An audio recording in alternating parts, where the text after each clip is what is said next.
প্রথম জয়ের পর কখনই বিশ্রাম নেওয়া উচিত নয়। তাহলে দ্বিতীয়বার যদি আমরা ব্যর্থ হই, তখন সবাই বলবে প্রথমটা তুমি ভাগ্যের জোরে পেয়েছিলে। নানা রকমের চিন্তা ও উদ্ভাবনের সাহস থাকতে হবে, আবিষ্কারের নেশা থাকতে হবে।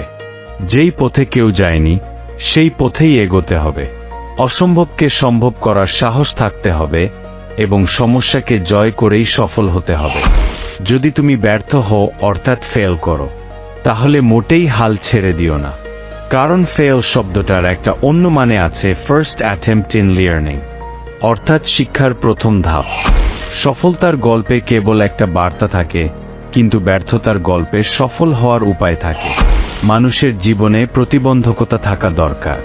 বাধা না থাকলে সফলতা উপভোগ করা যায় না।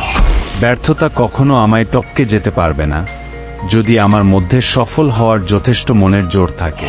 ব্যর্থতা নামক রোগের সবথেকে ভালো ওষুধ হলো আত্মবিশ্বাস আর কঠোর পরিশ্রম। এটা আপনাকে একজন সফল মানুষ করে তুলবে।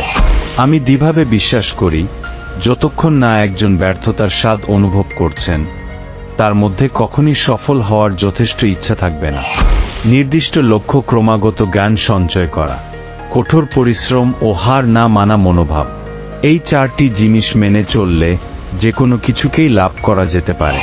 আত্মবিশ্বাস এবং কঠোর পরিশ্রম হল ব্যর্থতা নামক এই রোগটি মারার সেরা ওষুধ। এটি আপনাকে সফল ব্যক্তি করে তুলবে। সমস্যা চিহ্নিত করতে হবে, তারপর সফল হতে হবে। সাফল্য তখনই যখন আপনার স্বাক্ষর একটি অটোগ্রাফ হয়ে ওঠে। কঠিন কাজে আনন্দ বেশি পাওয়া যায়, তাই সফলতার আনন্দ পাওয়ার জন্য মানুষের কাজ কঠিন হওয়া উচিত।